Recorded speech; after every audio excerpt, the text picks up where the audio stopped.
संवारे, बन श्रेष्ठ शीस गुरु के, जीवन जगत संवारे।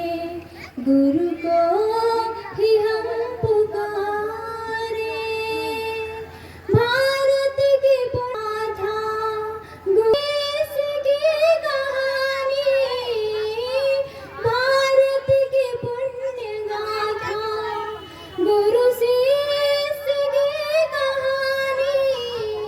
गुरु के लिए खपानी, जिनने भरी जवानी।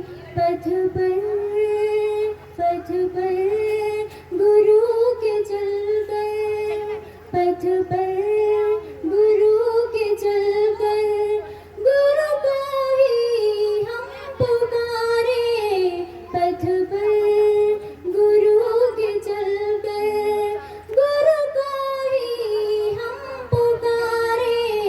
बन श्रेष्ठ शीस गुरु के, जीवन संवारे।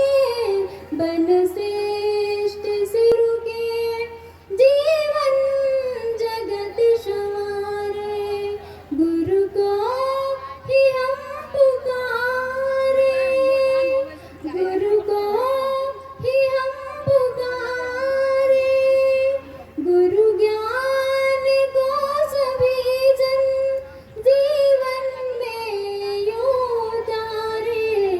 गुरु ज्ञान को सभी जन, जीवन में यूं उतारे। बन श्रेष्ठ शीस गुरु के, जीवन जगत संवारे। बन श्रेष्ठ शीस गुरु के, जीवन जगत संवारे। गुरु को ही हम पुकारे।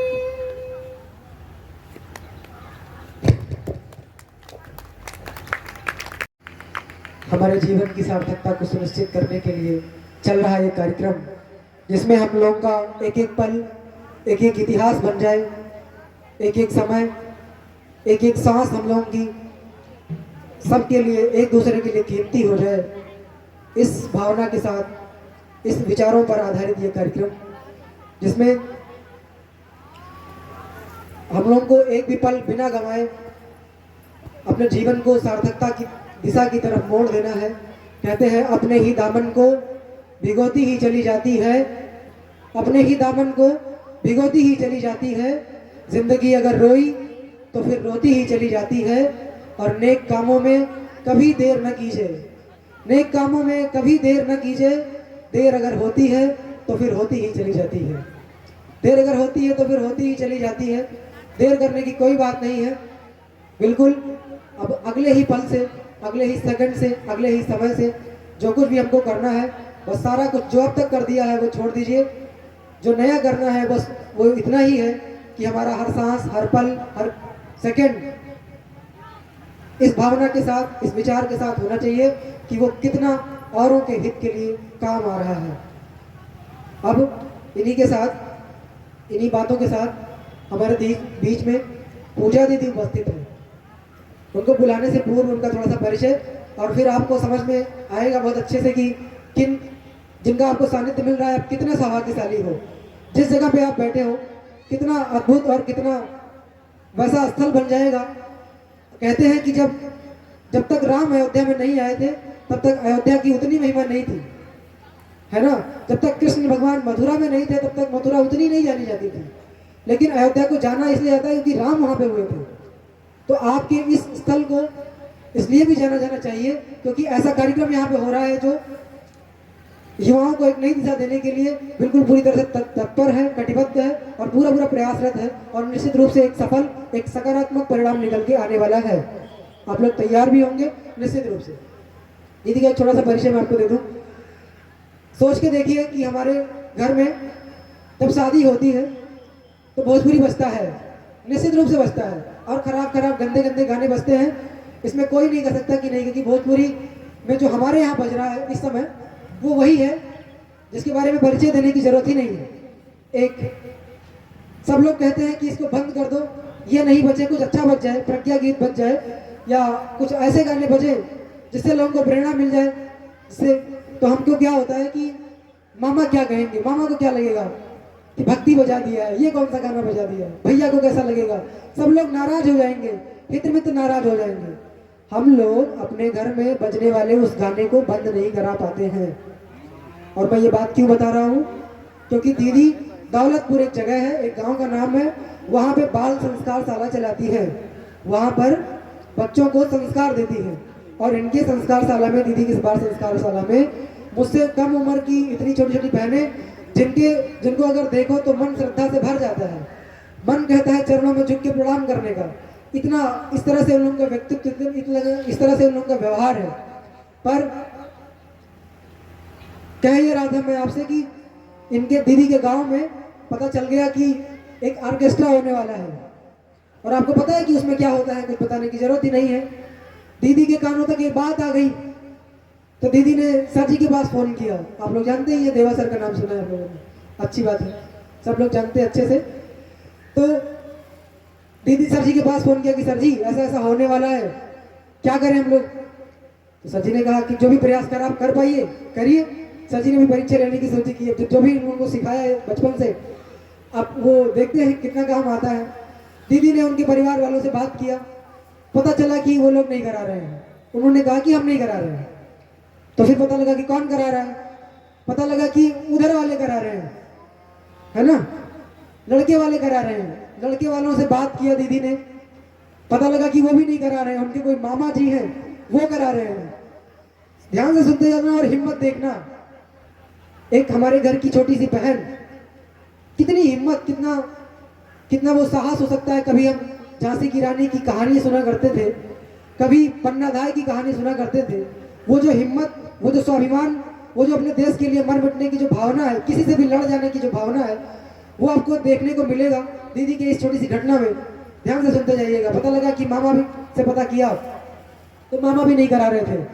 पता लगा कौन करा रहा है, अंतिम में पता चला कि उनके कुछ रिश्तेदार हैं, वो लोग करा रहे हैं। आपको पता होना चाहिए कि जो लोग ऑर्केस्ट्रा कराते हैं वो लोग मिडिल फैमिली से थोड़ा सा ऊपर होते हैं। लल्लू पंचू लोग कराते ही नहीं, कुछ अपने आप को एडवांस बनने वाले लोग ही कराते हैं, क्योंकि उनके पास पैसे ज़्यादा होते हैं, वो एडवांस होते हैं। दिखावटी के मामले में वो अपने आप को कुछ ज़्यादा प्रूव करना चाहते हैं, और दिखाने के लिए आज के समय में उनके पास कुछ अच्छा नहीं है तो कुछ महंगा ही दिखाते हैं कि हमने ये करवाया था, ताकि नाम हुआ कि इनके हमारे वाह ये हुआ था। तो यस, इन्हीं भावनाओं के साथ वो करा रहे थे। अंतिम में क्या हुआ, जब नहीं पता चला कि कौन करा रहा है, सारे रिश्तेदारों ने एक दूसरे पे ढाल दिया। तो दीदी ने कहा, उनके घर पे गई दीदी और ये बात कही कि तुम्हारी मम्मी को, तुम्हारी दीदी को, तुम्हारी बहन को और अपनी पूरी टोली के साथ, क्योंकि मैं इन लोगों को पढ़ाती हूँ, इन छोटी छोटी बच्चियों को मैंने अच्छा बनाया है, श्रेष्ठ बनाया है, इनको मैंने खराब आदतों से बचाया है, इन्होंने समाज के लिए इतना सारा त्याग किया है, इनको मैंने समाज से निकाल करके इतना अच्छा बनाया है, और तुम लोग भोजपुरी गाने बजा बजा करके, अश्लील गाने बजा बजा करके, ऑर्केस्ट्रा करा करके, तुम लोग जितना वातावरण मैंने 4-5 सालों में पढ़ा करके इन लोगों को ठीक किया है वो तुम खराब कर देना चाहते हो। तो सुन लो, ध्यान से कान खोल के सुन लो। मैं इन सब की पूरी टीम के साथ, तुम्हारी मम्मी के साथ, तुम्हारी बहन के साथ आऊंगी वहीं पे जहाँ पे हो रहा होगा, और पूरा बकेड़ा खड़ा कर दूंगी। कर आना तुम शादी, कर लेना तुम शादी, तुम्हारे अगर इतनी हिम्मत है तो करके दिखाना फिर तुम शादी। और दीदी ने जिस हिम्मत के साथ, जिस पूरे ऊर्जा के साथ उन लोगों से बात कहा, लोगों के पसीने छूट गए पसीने लोगों के। और आपको जानकर के ये आश्चर्य नहीं होना चाहिए, आपको जानकर के ये बुरा क्या ही होना चाहिए, आप समझिएगा कि वो ऑर्केस्ट्रा कैंसिल हो गया। आप सोच के देखिए, हम एक भोजपुरी गाना नहीं बंद करा पाते। हमारे घर की एक छोटी सी बाल संस्कार शाला में पढ़ने वाली बहन जब इतनी ऊर्जावान, इतनी स्वाभिमानी और इतनी ताकतवर, इतनी अपने पैरों पे खड़ी होने वाली, इतनी अपने विचारों को सशक्त रखने वाली हो जाती है, जो समाज में बुराइयों से लड़ने के लिए, कुरीतियों से लड़ने के लिए, कुप्रथाओं से लड़ने के लिए किसी भी हद तक जा सकती है, तो हम उनकी तुलना किसी भी झांसी की रानी, 100 झांसी की रानी से अगर कर दें तो बिल्कुल कम नहीं है, कोई अतिशयोक्ति नहीं है। क्योंकि आज के समय में, उस समय अंग्रेजों से लड़ना था। आज के अंग्रेज तो वही लोग हैं जो लोग अश्लील भोजपुरी गाने बजा बजा करके समाज को खराब कर दे रहे हैं। आज के अंग्रेज, आज के रावण, आज के महिषासुर तो वही लोग हैं जिन्होंने समाज में इतने सारे अत्याचार, इतने सारे पाप, इतनी सारी अनर्गल चीजें फैला के रखी हैं। आप लोग न्यूज़ सुनते हैं रोज, आए दिन इतनी सारी घटनाएं घटती है। उसका सबसे बड़ा, सबसे श्रेष्ठ कह रहा हूं, सबसे बड़ा, सबसे उच्च स्तरीय जो कारण है उसका वो एक यही है कि भोजपुरी गाने, खराब गाने, गंदे गाने बजते हैं जो हमारे युवाओं को भटकाते हैं, जो हमारे युवाओं के अंदर एक ऐसी तरंगे विस्फोट कर देते हैं जो वो लोग अपने बस में नहीं रह पाते। आपको पता होना चाहिए, अच्छे गाने जब लोगों से क्रांतियां करा सकते हैं, अच्छे गाने वही जब ए मेरे वतन के लोगों, मैंने आपसे बात कही, जब लोगों को फांसी पर झुला सकते हैं, जो अपने शरीर को, अपने जीवन को पूरा आहूत करने पे तुल सकते हैं, तो ये सारे गंदे गाने हमको क्यों नहीं भटका सकते। सारी 90% समस्याओं की जो जड़ है वो ये गंदे गाने हैं और ये खराब कुप्रथाएं हैं। इनको हमें अपने जीवन से बहुत दूर कर देने की जरूरत है और ये तभी हो पाएगा जब हम लोग गायत्री मंत्र से जुड़ जाएंगे किसी तरह से, क्योंकि ताकत हमें चाहिए। सबको पता है कि ये बुरे हैं, छोड़ कोई नहीं पाता। सबको पता है कि तंबाकू खाना, नशा करना बुरा है। मुझे बताइए कितने लोग हैं जो छोड़ लेते हैं। सबको पता है कि मेरे अंदर जीवन है, जिस मुर्गे को मैं काट के खा लेता हूँ उसके अंदर भी उतना ही जीवन है, और छोड़ क्यों नहीं पाते। सबको पता है कि ये नशा बिल्कुल बर्बाद करके रख देता है। सबको पता है कि ये जो बीड़ी सिगरेट की जो लत है वो मेरे फेफड़े को खराब करे जा रही है, मेरे घर वालों की जो आर्थिक स्थिति है उसको संकट में लाए जा रही है, लेकिन छोड़ नहीं पाते हैं। क्यों? क्योंकि उनके पास विचार है, वो जानते हैं, लेकिन ताकत नहीं है। ताकत चाहिए। अगर ताकत चाहिए तो गायत्री मंत्र से, गुरुदेव के विचारों से जुड़ने की जरूरत है। उसको अपने जीवन में आत्मसात करने की जरूरत है। अगर इतना हम कर पाएंगे तो निश्चित रूप से समाज बिल्कुल बहुत तेजी से बदल रहा है और हम भी अपना कुछ ना कुछ भागीदार उसमें बन सकते हैं। ठीक है, तो इन्हीं सब विचारों के साथ, क्योंकि दीदी को बुलाया और हम ही सारी बात बोलेंगे, अच्छी बात नहीं है। दीदी को पूरे मन के साथ सुनिएगा, बिल्कुल इन्हीं भावनाओं के साथ सुनिएगा कि मैं उस युग की झांसी की रानी को अपने समक्ष कुछ प्रवचन करते हुए देख रहा हूँ और सुनने का अवसर मुझे मिल पा रहा है। इसलिए मेरे जीवन का सबसे सौभाग्यशाली क्षणों में से ये एक क्षण है, सबसे सौभाग्यशाली दिन में से एक ये दिन है, सबसे सौभाग्यशाली वक्त में से एक ये वक्त है जिसको हम लोग अभी दीदी के साथ जीने जा रहे हैं, पूरी भावना के साथ, पूरे मन के साथ, एकाग्रचित्त होकर के दीदी की पूरी बातों को ध्यान देंगे। जैसा कि आपको पहले से ही पता है, युवा सम्मेलन है, सभी वे यहाँ युवा भाई बहन सब आए हैं, मम्मी लोग भी हैं। अब नंबर से युवा होने का परिचय मत समझना कि अगर हम 58 के हैं तो हम युवा नहीं हैं, या हम 18 के हैं तो हम ही खाली युवा हैं। अगर युवा शब्द को पलट दिया जाए तो क्या बनता है? वायु बनता है ना। युवा को अगर उल्टा कर दिया जाए तो क्या बनेगा? वायु। और वायु अगर धीरे धीरे चलता है तो कैसी लगती है? शीतल लगती है ना, ठंडा ठंडा फील कराती है ना। लेकिन अगर वही वायु बहुत तेज गति से चलने लगे तो तूफान बन जाती है और वो सबको परेशान करती है। तो अगर हम और आप युवा हैं तो हम भी अपना व्यक्तित्व ऐसे ही रखें कि जिसके भी बगल में आप बैठिए उसे शीतलता प्रदान करिए, उसे परेशानी मत दीजिए। ठीक है, समाज में कहीं भी रहिए, किसी भी विद्यालय में रहिए, किसी भी घर में रहिए, किसी के साथ रहिए, सड़क पे रहिए, नुक्कड़ पे खड़े होइए, तो ऐसे मत रहिए कि आपको देखकर कोई डरे। आज युवा की परिभाषा लड़कों के पक्ष में तो ये है कि जो मोटरसाइकिल पे बैठ के उसके कान को जितना तेज ऐंठ सकता हो, बगल में जाते हुए किसी को परेशान करो, शादियों में डीजे बजा के खूब तेज से दारू की बोतल लेके नाचो, लोग इसको युवा कहते हैं। अरे धिक्कार है, शर्म आनी चाहिए आपको इतनी ऊर्जा मिली है, उस ऊर्जा को सही दिशा में लगाइए और कुछ करके दिखाइए। रही बात देवियों की, कोई इसे अपने मन पे मत लीजिएगा, लेकिन अगर आप ऐसा करते होंगे तो यहाँ से संकल्प लेके जाइए कि मुझे अभी नहीं करना है। मेरे साथ वाले करते हैं तो कोई बात नहीं, लेकिन मैं ऐसा नहीं करूंगा या मैं ऐसा नहीं बनूंगी, नहीं करूंगी।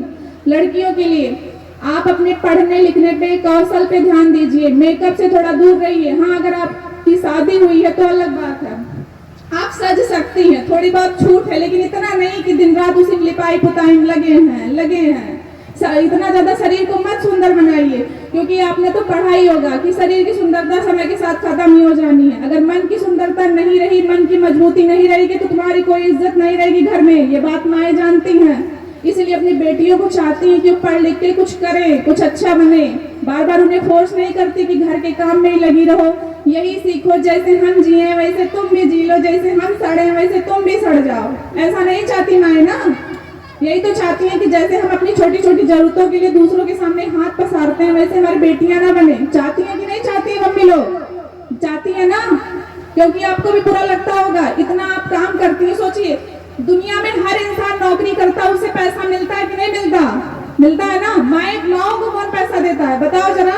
सबसे ज्यादा काम माए करती हैं घर में, बच्चों को देखती हैं, पढ़ाती भी हैं और सारे लोगों को देखती हैं, अपनी सारी चीजों को सेक्रीफाइस कर देती हैं। लेकिन क्या आपकी वैल्यू उतनी है जितना एक कमाने वाले की है? नहीं होती।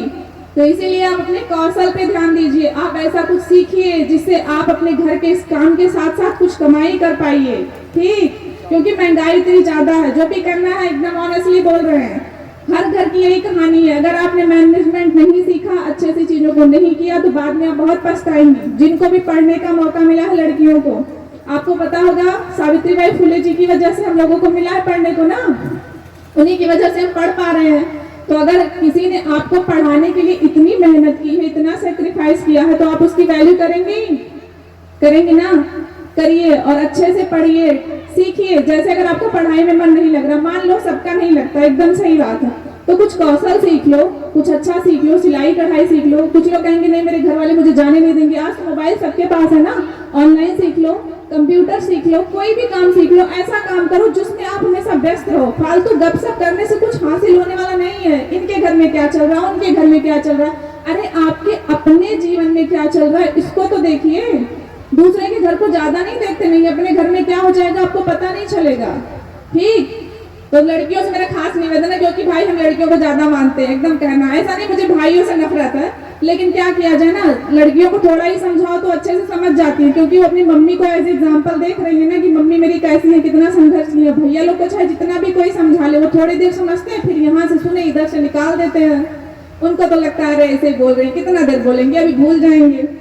लेकिन हम सबको साथ साथ चलने की आदत डालनी पड़ेगी, क्योंकि युवा होने का मतलब ये है कि अगर कहीं कुछ गलत हो रहा है, आप अपनी शक्ति का प्रदर्शन वहां करिए। ये नहीं सर जी मार दिए तो अरे चलो गुरुजी देख ले, निकलो तो बताए थे फोड़ दे तोड़ दे, यही लोगों का लैंग्वेज रहता है। लड़कियां तो कभी नहीं बोलेंगे, लेकिन लड़कों का यही रहता है। यही वजह है जब बच्चे 9, 10, 11, 12 में पहुंच जाते हैं तो टीचर्स उन्हें मारना नहीं चाहते हैं, क्योंकि उनका यही लैंग्वेज है। उनको लगता है अरे हमने मार के क्या कर लेंगे हम। ऐसा नहीं है, जो आपका भला चाहता वही आपको डांटता है। ऐसे आपके माता पिता भी है, वो भी यही चाहते मेरा बच्चा अच्छा हो, पढ़े लिखे, आगे बढ़े, कुछ करे, इसलिए आपकी जो गंदी आदतें हैं उस पर वही टोन मारते हैं। ये जान लीजिए, इस धरा पे 2 ही 3 लोग हैं जो आपका भला चाहते हैं, एक तो आपके माता पिता और दूसरा आपके गुरु। यही 3 लोग हैं जो आपको ये चाहते हैं कि आप बेहतर से बेहतर इंसान बने, और इसके अलावा कोई नहीं चाहता। ये मैं सोचिए अरे नहीं हमारे दोस्त तो हमारा बहुत भला चाहते हैं, बहुत मुश्किल है वैसे दोस्त आज के जमाने में मिलना कि वो सच में आपको आगे बढ़ते हुए देखें। और लड़कियां लिपा पोती पे कम ध्यान दीजिए। कुछ लोगों को होगा अरे नहीं हम करेंगे तुमसे क्या, इसलिए कह रहे हैं क्योंकि जब आप लिपाई कर रही हो उस समय आईने को देख के अपने आप से पूछिए कि मालिक ने जैसा आपको बनाया क्या आप उससे खुश नहीं है? आपको ऐसा क्यों भ्रम है कि हम इतना लीप लेंगे तो बहुत अच्छे लगेंगे? अरे आप ये सोचिए इतने देर में हम अपने गुरुदेव का एक साहित्य पढ़ ले या अपने सिलेबस का 2-4 चैप्टर कवर कर ले, ये नहीं हो सकता आपसे? कहेंगे अरे नहीं वो आसान है, 10 मिनट में लीप लाप के खत्म, और वहाँ कौन इतनी मेहनत करे? क्योंकि हम इंसान इतने आलसी है ना, मेहनत नहीं करना चाहते किसी भी चीज के लिए। और ज्ञान अर्जन करना तो उसके लिए मेहनत करनी पड़ती है, वो साधना है।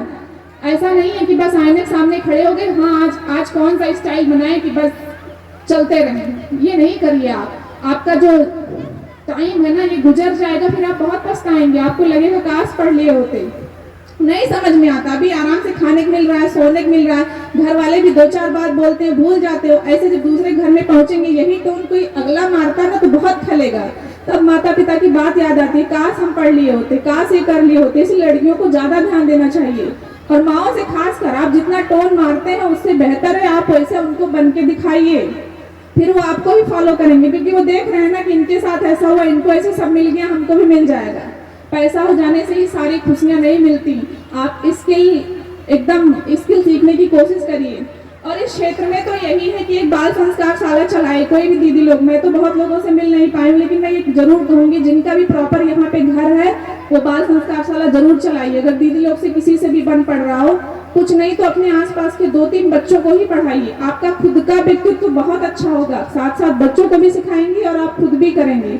तो मेरे बस यही निवेदन है कि आप जरूर करिए। बाकी रही बात साहस की, निडरता की, कुछ नया करने की, तो जैसे जैसे आप चलते चलेंगे आपको रास्ते समझ में आएंगे कि मुझे क्या करना है क्या नहीं करना है।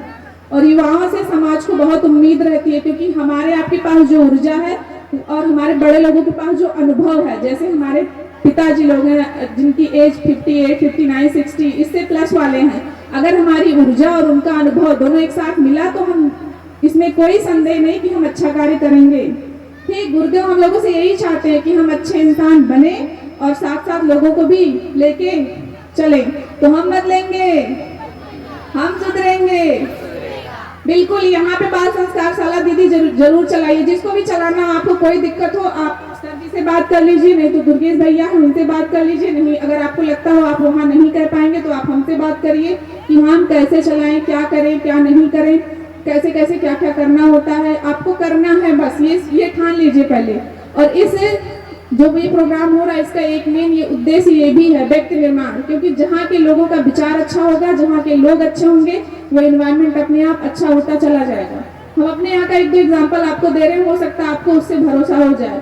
मेरे घर में पहले लोग इतना सपोर्ट नहीं करते थे कि नहीं गुरुदेव का काम करिए, ये करने से होगा, क्योंकि जहाँ लोगों को फायदा मिलता है, चाहे पैसे का फायदा हो चाहे कुछ चमत्कार का फायदा हो, वही लोग झुकते हैं, है ना। हम इंसान ही ऐसे हैं कि जहाँ फायदा होगा वहीं जाएंगे और जहाँ नुकसान दिखेगा कि यहाँ कुछ मिल नहीं रहा वहाँ हम जाना नहीं चाहते। तो मेरे यहाँ भी पहले मम्मी पापा नहीं इतना सपोर्ट करते थे, लेकिन धीरे धीरे गुरुदेव की वजह से उन्होंने देखा कि घर की परिस्थितियाँ और बहुत सारी चीजें खुद ब खुद ठीक होते चली गई। उनको लगा कि ये सब करेंगे तो पढ़ नहीं पाएंगे, लेकिन मैंने जितने भी एग्जाम उस बीच में दिए मेरे सारे एग्जाम क्लियर हो गए। उसके साथ साथ मेरे बच्चे जितना भी पढ़ रहे हैं सब अच्छे नंबर भी ला रहे हैं, पढ़ने में भी अच्छे हैं, और सबसे खास बात उनका व्यक्तित्व बहुत अच्छा है। अगर वो 100 लोगों के बीच में भी वो 10 रहेंगे, 12 रहेंगे, तो भी आप जान जाएंगे कि हाँ ये वहीं के बच्चे हैं। तो बिल्कुल आप गुरुदेव काम करिए, आपको कोई नुकसान नहीं होगा। इतना भरोसा अपने गुरु पर रखिए, और श्रद्धा की बात होगी तो गुरुदेव आपका धीरे धीरे बढ़ा देंगे। लेकिन विश्वास ये होता है कि आप अगर गुरुदेव के सामने कुछ मांग रही हैं बार बार, तो ये गलत है, क्योंकि जो पिता होता है उसे पता होता है मेरे बच्चे को कब क्या चाहिए और उसके लिए क्या सही है, तो वो सही समय आने पे देंगे। आपके बहुत उतावले होने पे अगर वो दे भी देंगे तो आप संभाल नहीं पाएंगे, इसीलिए आपको सही समय पर देते हैं। तो भरोसा रखिए और उनका काम करते रहिए। और गायत्री मंत्र तो एकदम करिए, जिसके भी घर में गुरुदेव नए नए गए हैं या जो पहले से जुड़े हैं रेगुलर करिए, और स्टूडेंट तो खासकर जो पढ़ने वाली हैं, ठीक, जो लोग भी पढ़ते हैं वो जरूर करिए, आपका कंसंट्रेशन बहुत अच्छा होगा। कुछ लोग कंपटीशन में होते हैं तो कहते हैं अरे भगवान को करने से क्या होगा, जब 2-4-10 बार फेल होते हैं तो कहते हैं नहीं अब मंदिर चलो, अब भगवान जी को ढेर सारा लड्डू चढ़ाएंगे, उनको घूस देंगे कि अरे भगवान जी अब तो पास कर दो, नहीं तो घर वाले अब बुला लिए हमका। आप ये सोचिए किससे क्या मांगने जा रहे हैं। भगवान ने कभी एसएससी का एग्जाम दिया जो आपको नौकरी दे देंगे?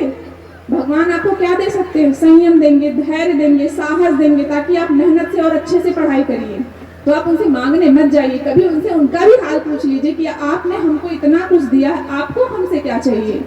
आप वो भी उनका भी तो करिए।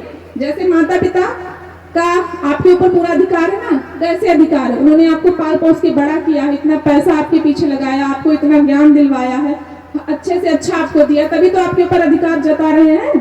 तो आपने अपने गुरु के लिए क्या किया है? अगर गुरु के लिए कुछ करिए तभी अधिकार से उनसे कुछ कह भी पाएंगे। पहले उनके लिए चलिए, उनके लिए सेक्रीफाइस करिए, वो जैसा चाहते हैं वैसा बनिए, फिर देखिए जो जो आप कहेंगे ऐसे आपको सब मिलता चला जाएगा। और बेवजह भिखारी की तरह पल्ला मत पैसारे, अरे गुरुदेव ये दे दो, गुरुदेव वो कह दो, तभी कह दिया गुरुदेव, ऐसा नहीं करिए, ये अच्छी बात नहीं है। आपके द्वारा कोई भीख मांगने आता है, उसे भीख देते हुए आप कैसा भाव रखते हैं? अरे ले लो, जाओ कोनो में छुट्टी मिले, है ना। अब ऐसे रोज गुरुदेव सामने पल्ला पसारेंगे तो गुरुदेव कितना प्यार करेंगे आपसे।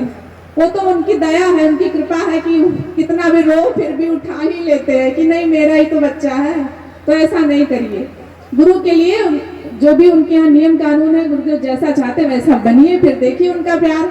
और अपने गुरु से जितना प्यार कोई कर नहीं सकता, ये बात एकदम भरोसा रखिए। कब आपको क्या चाहिए वो सब दे देते हैं, यहाँ तक कि आपको कौन सा खाना खाना है, कहीं भी जाइए, अगर सच में मैं अपना अनुभव बता रही हूँ, कहीं भी जाइए वो इतना ध्यान रखते हैं ना कि मैं क्या ही बताऊं आपको, कभी एहसास नहीं होगा कि मैं कहीं अकेले जा रही हूँ। लड़कियों को भेजने में लोग खासकर डरते हैं, लेकिन वो इतना ध्यान रखते हैं ना, कहीं भी जाइए छोटी छोटी चीजों में आपको एहसास हो जाएगा कि सच में वो हर रूप में आपके साथ है। बस आप भरोसा रखिए और ऐसे ही आपका जीवन अच्छा होता चला जाएगा। जो भी गुरु का पल्ला पकड़ेगा उसका भविष्य उज्जवल है, इसमें कोई दो राय नहीं है। बस चलते चलिए।